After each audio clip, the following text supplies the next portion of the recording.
Good afternoon friends. Pushpa Sinha blog में आप सबका बहुत बहुत स्वागत है। आशा करती हूँ कि आप लोग भी अच्छे से होंगे, स्वस्थ होंगे और मस्त होंगे। आज मुझे ये वीडियो इसलिए बनाना पड़ा कि अभी अभी जस्ट न्यूज़ आई हुई है कि एक आलोक मौर्य थे और एक ज्योति मौर्य। ये कोई ऐसा फेमस नेम नहीं है, लेकिन न्यूज़ में इनके बारे में 2 साल पहले बहुत ज़्यादा चल रहे थे, बहुत ज़्यादा ये लोग न्यूज़ में बने हुए थे। अब क्यों बने हुए थे ये भी कहानी सुन लीजिए। ज्योति मौर्य क्या है, और ज्योति मौर्य ने यूपीएससी क्लियर करके ऊंचे पोस्ट में आईएएस ऑफिसर बन गई थी।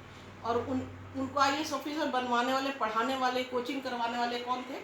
उनके हस्बैंड आलोक मौर्य, जो एक साधारण से सरकारी दफ्तर में चपरासी थे। तो उन्होंने सोचा कि मैं तो चपरासी हूँ, मैं तो कुछ बन नहीं सका, चलो ये मेरी पत्नी है, लगनशील है, इसे पढ़ा लिखा दूँ तो ये कुछ अच्छा बन जाती है, तो घर के हालात भी सुधरेंगे, स्टेटस भी सुधर जाएगा, इसके साथ साथ मैं भी मेरे भी स्टेटस सुधर जाएंगे।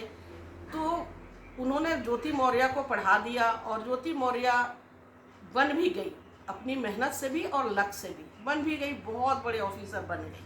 ठीक है, ये तो बहुत खुशी की बात ही है। पूरे देश में उनके पति को उनसे भी ज़्यादा खुशी हुई कि चलो आज मेरी पत्नी कुछ बन गई, समाज में मेरा नाम ऊंचा हुआ कि भाई फलाने की पत्नी ने ये आईएएस ऑफिसर वो क्लियर कर लिया और आज इतने ऊंचे पोस्ट पे है। लेकिन अब आगे की कहानी सुनिए। जब उन्होंने पद संभाल ली ज्योति मौर्य ने, उसके बाद उनको अपना ही पति खटकने लग गया कि नहीं, मुझे इनके साथ नहीं रहना है, मेरे स्टेटस के लायक मेरे पति नहीं है। जिन्होंने बनाया था वही अब उनके लायक नहीं रहे, क्योंकि अब वो चपरासी हैं और मैडम डीएम या एसडीएम जो भी है वो हो गई थी। तो अब उनको अच्छा नहीं लगने लगा उनके साथ उठना बैठना जाना। कहाँ एक आईएएस ऑफिसर और कहाँ एक चपरासी जिसको पानी दो, नाश्ता दो, खाना दो, ये कौन करता है? अब तो उनके लेवल का ही नहीं है। उनके जैसे तो वहाँ उनके ऑफिस में 3-4 चपरासी हैं, तो ऐसे चपरासी को भला उस चपरासी के साथ पत्नी होना आप समझ ही रहे हैं, उनके साथ खाना बैठना सोना कौन कर सकता है भाई? ये तो बहुत ऊंचे पोस्ट में आ गई है। अब कहानी क्या होता है, कहानी किधर रुख लेती है। इन्होंने क्या किया, इनको सीधे छोड़ ही दिया।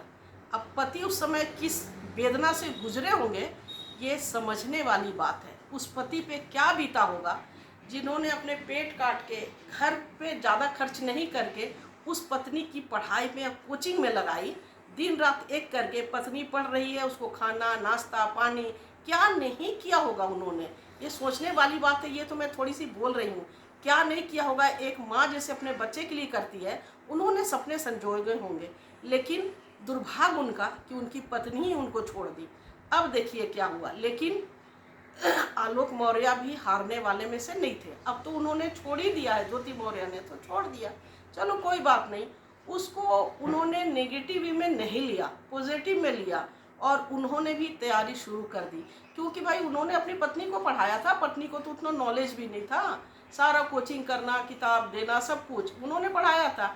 अब वो तो सारे पैटर्न उसको जानते थे, दुर्भाग्य बस बेचारा घर चलाने के लिए चपरासी थे। अब वो 2 साल मेहनत करने के बाद अभी अभी खबर आई है, यूपीसीएससी एग्ज़ाम उन्होंने उत्तीर्ण कर दी है और डायरेक्ट डीएम बन गए हैं। अपनी पत्नी से भी ऊंचे पोस्ट में, उनके भी वो बॉस बन गए हैं। अब वो क्या मुंह लेके उनसे बात करेंगी? खुदा न खास्ता अगर एक ही जगह पोस्टिंग हो गई, एक ही ऑफिस में चले गए, तो मैडम की क्या हाल होगी वो तो मैडम ही जाने। इसीलिए यही कहती हूँ, एक ज्ञान वाली बात दे रही हूँ, पहले किसी को नीचा मत समझिए, किसी को नहीं। कब कौन कहाँ ग्रो कर जाएगा। और जो आदमी अभी तक जो पीछे है किसी भी फील्ड में, मत घबराइए, मत डरिए, आप आगे बढ़ने के लिए सोचिए। लेकिन आपको एक गोल सेट करनी होगी, आपको गोल सेट करनी होगी कि हाँ मुझे ये बनना है। अगर आपने गोल सेट कर ली और उसमें दिन रात मेहनत कर ली, तो आपको आगे बढ़ने से कोई नहीं रोक सकता है। जैसे आलोक मौर्य जी को किसी ने नहीं रोका, माता सरस्वती ने भी उनका साथ दिया। इसलिए साथ दिया कि वो रियल में मेहनत कर रहे थे, उनको आगे बढ़ना था। इससे यही हमारा संदेश जाता है कि अगर हम कुछ ठान लें तो कर वो अगर हम कुछ ठान लेते हैं तो बनाए भगवान भी पूरे कायनात एक हो जाएगी आपको बनाने में।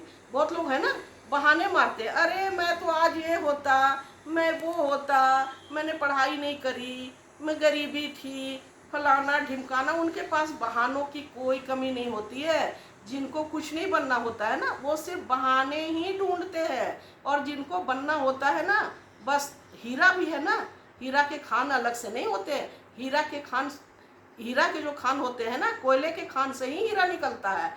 तो हमें क्या बनना होगा? हीरा बनना होगा। कमल भी है, कमल कहाँ खिलते हैं? कमल भी कीचड़ में ही खिलते हैं, तो हमें कमल बनना होगा। तो इसी वजह से अभी अगर कोई बच्चे जो पढ़ लिख रहे हैं, ये वीडियो आपके पास जाती है तो मैं उन बच्चों से भी कहूँगी कि बच्चे अपना मन लगा के पढ़ाई करो, चाहे आप जिस फील्ड में हैं। फालतू बातों में ध्यान हटा के मन लगा के पढ़ाई करिए, मंजिल तो आपके कदम कदम चूमेंगी। बस मैं आज इतना ही कहती हूँ, अपना ख्याल करिए, बाय बाय।